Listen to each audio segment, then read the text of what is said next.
Everyone. तो आज हम डिस्कस करने वाले हैं केवीएस पीआरटी इंटरव्यू का सिलेबस। देखिए, ये सेल्फ मेड सिलेबस है, इसलिए ये मत सोचिएगा कि ये तो हमारी वेबसाइट पे ही अपलोडेड नहीं है। ये एक छोटा सा सिलेबस है जो सबके पास होना चाहिए और सबको अपना खुद का एक सिलेबस बनाना भी चाहिए। तो अगर आप चाहें तो इसी को ही आप किसी पेपर पर लिख कर, जो भी आप नोटबुक आप यूज़ करते हैं उस पेपर को यूज़ करके उस पे जो है ये लिख सकते हैं पर्सनैलिटी टेस्ट और डेमो टीचिंग का सिलेबस। ऑलराइट, इसी तरीके से आप लिखिएगा और जो जो चीज़ें आपके कंप्लीट होती जाएँ उसके आगे चेक मार्क लगाते जाइएगा। ऑलराइट, तो सबसे पहले हम बताएंगे पर्सनैलिटी टेस्ट के बारे में। तो जो मेन चीज़ें हैं लास्ट मोमेंट पर आपके तैयार होनी चाहिए, वो सारी चीज़ें मैंने यहाँ पे लिखी हैं। अगर आप चाहें, आपके पास टाइम है, आप और करना चाहते हैं तो इसमें और चीज़ें ऐड ऑन कर सकते हैं, बहुत इंपॉर्टेंट चीज़ें और भी जो चीज़ें हैं वो कर सकते हैं, लेकिन ये सबसे ज़्यादा जो इंपॉर्टेंट चीज़ें हैं वो मैंने ऐड ऑन की हुई हैं। तो सबसे पहले पर्सनैलिटी टेस्ट है। पर्सनैलिटी टेस्ट में आप देखिए यहाँ पे आप देखिए कि इंट्रोडक्शन, सबसे पहले आपको अपना इंट्रोडक्शन तैयार करना है। इंट्रोडक्शन आपका बिल्कुल अच्छे से होना चाहिए और ऐसा नहीं है कि पूरा एक पेज आपको भर लेना है, आपको हर चीज़ उसमें कवर करनी है थोड़ी थोड़ी। ऑलराइट, लेकिन ऐसे इंट्रोड्यूस करना है जैसे कि आपको सब कुछ उसके बारे में सब कुछ पता हो। अगर आपसे कुछ क्वेश्चन पूछ लिया जाए तो आपको उस चीज़ के बारे में पता हो। एक भी वर्ड जो आपको नहीं आता है, जिसके बारे में आपको नहीं पता है, आप फर्दर एक्सप्लेन नहीं कर सकते हैं, मत लिखिएगा। ऑलराइट, तो इंट्रोडक्शन आपका ऐसा होना चाहिए। नेक्स्ट क्या है कि आपको अपने ही इंट्रोडक्शन में से क्वेश्चंस बनाने हैं। सपोज आपका इंट्रोडक्शन लिखकर आपको दे दिया जाए, आपको बायोडाटा आपको दे दिया जाए और आपको बोला जाए कि आप इंटरव्यूअर हैं, तो आप जो है क्वेश्चन पूछिए। तो आपको ऐसे क्वेश्चंस जो है खुद के लिए तैयार करने हैं कि सपोज कीजिए अगर आप खुद का इंटरव्यू लेते हैं तो आप क्या क्या क्वेश्चन पूछेंगे।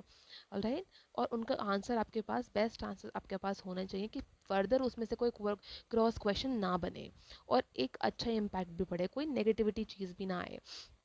दूसरा क्या है आपका, तीसरा क्या है आपका current affairs. Major major current affairs आपको पढ़ने हैं, कम से कम 2 से 3 महीने अगर पॉसिबल है तो आप कर लीजिएगा, नहीं तो कम से कम आपको 1 महीने तक के करंट अफेयर्स तो पढ़ने ही पढ़ने हैं। देन केंद्रीय विद्यालय के बारे में आपको पता होना चाहिए कि केंद्रीय विद्यालय कब एस्टैब्लिश हुआ था, उसके जो हायर ऑफिशियल्स कौन कौन हैं, कितने केंद्रीय विद्यालय हैं, कितने स्टूडेंट्स हैं और आउट ऑफ इंडिया कितने केंद्रीय विद्यालय हैं। इन सब चीज़ों के बारे में आपको पता होना चाहिए। कल्चर क्या है, डेली रूटीन क्या होता है केंद्रीय विद्यालय में, ये सब आपको पता होना चाहिए। एक बेसिक नॉलेज आपको होनी चाहिए। देन आते हैं सिचुएशनल क्वेश्चंस कि अगर आपकी क्लास में कोई बच्चा है और उसने उसकी हैंडराइटिंग अच्छी नहीं है तो आप क्या करोगे, उसको कैसे इम्प्रूव करोगे। अगर आपकी क्लास के जो स्टूडेंट्स हैं उसका रिजल्ट अच्छा नहीं आ रहा है तो आप क्या करोगे। ठीक है, तो आप कैसे इम्प्रूवमेंट करोगे। अगर पीटीएम में पेरेंट्स आकर आपके ऊपर चिल्ला रहे हैं तो आप क्या क्या करोगे। तो ऐसे सिचुएशनल क्वेश्चन जो हैं आपको तैयार करने हैं। आपको बहुत सारे सिचुएशनल क्वेश्चन, इंपॉर्टेंट क्वेश्चन जो हैं बता दूंगी, आप उससे तैयार कर लीजिएगा। वैसे आपने भी जो है बहुत सारे सिचुएशनल क्वेश्चन आपको इंटरनेट पे भी मिल जाएंगे। ऑलराइट, देन आता है सम इम्पॉर्टेंट टीचिंग मेथड्स। जो कुछ इंपॉर्टेंट टीचिंग मेथड्स हैं जैसे कि एक्टिविटी बेस्ड मेथड आपने देख लिया, स्टोरी टेलिंग मेथड से पढ़ाना। ठीक है, बहुत सारे टीचिंग मेथड होते हैं, तो पीआरटी के लिए कौन कौन से टीचिंग मेथड्स होते हैं, कौन से अच्छे रहेंगे, वो आपको जो है आने चाहिए। इंपॉर्टेंट मिनिस्टर्स नेम आपको पता होने चाहिए, हमारे इंडिया के कैबिनेट मिनिस्टर्स के नाम आपको पता होने चाहिए।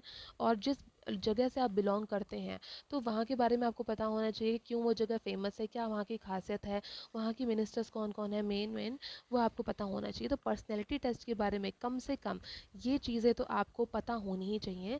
इस जो भी आप होते जाए उसके आगे ऐसे जो है आप टिक लगाते जाइएगा कि ये चीज़ आपकी कंप्लीट हो जाएगी।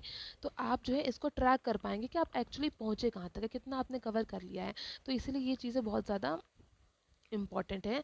टिक लगाना बहुत इंपॉर्टेंट है। लिटरली आपको एक पेपर पे सब कुछ लिखना है और लिटरली एक एक टॉपिक आपको करके उस पर टिक लगाते जाना है, तभी कुछ हो पाएगा। ऑलराइट, देन जो है आपका आता है टीचिंग डेमो। तो टीचिंग डेमो में क्या है कि एक एक हिंदी की पोम, आपको हिंदी की कविता हर क्लास में से एक एक आपको करनी है।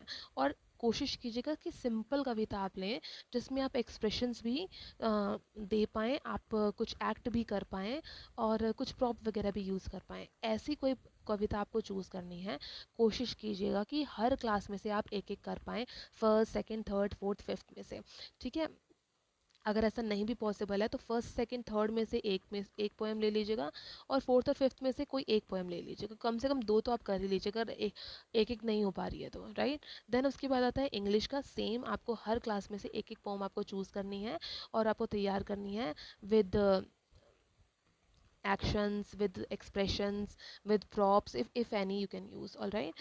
अगर नहीं भी पॉसिबल तो फर्स्ट सेकंड थर्ड में से एक पोएम और फोर्थ फिफ्थ में से एक आपको लेनी है। एक हिंदी की स्टोरी एनसीईआरटी में से, एक इंग्लिश की स्टोरी एनसीईआरटी में से आपको अपनी तैयार करके जानी है। अगर आपको पॉसिबल है, अगर आपको स्टोरीज अच्छे से आती हैं तो आप चाहें तो हर क्लास में से आप एक एक स्टोरी आप ले सकते हैं। देन एक टॉपिक आपको तैयार करके जाना है बहुत अच्छे से ईवीएस की फिफ्थ क्लास का, क्योंकि फिफ्थ क्लास में प्रैक्टिकल बेस्ड टॉपिक आने शुरू हो जाते हैं, तो आपके लिए एक अच्छा टीचिंग डेमो देना बहुत आसान हो जाता है। ऑलराइट, तो आप उसमें प्रैक्टिकली कुछ करके भी दिखा सकते हैं, या फिर कोई और चीज़ जो है आप समझा सकते हैं। बहुत अच्छे से समझाने का जो टॉपिक्स हैं वो ज़्यादा होते हैं फिफ्थ क्लास में, ठीक है। सिमिलरली फिफ्थ क्लास की मैथ्स जो है, आप कोई भी एक टॉपिक लीजिएगा और उससे पढ़ा सकते हैं क्योंकि उसमें प्रेजेंटेशन आप दे सकते हैं, अच्छे टॉपिक्स हो जाते हैं, थोड़े से हैवी टॉपिक्स आ जाते हैं आपकी फिफ्थ क्लास में मैथ्स की, ठीक है। तो आप ये कर देंगे। तो आपको ये सारी चीज़ें जो हैं तैयार करनी है, कम से कम ये तैयार करनी है, टिक लगाते जाना है।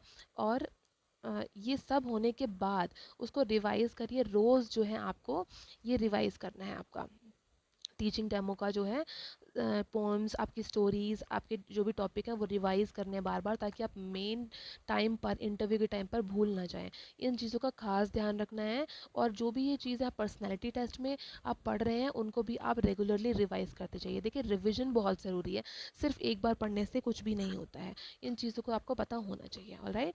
तो आशा करती हूँ कि आपको ये वीडियो अच्छी लगी होगी। प्लीज़ लाइक, शेयर, सब्सक्राइब कीजिएगा, ताकि जो है मैं और अच्छी वीडियोस आपको दे सकूँ इस चीज़ के बारे में।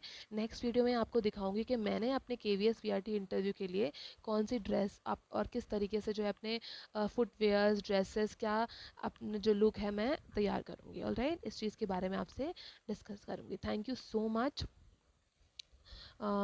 आगे मिलते हैं नेक्स्ट वीडियो में।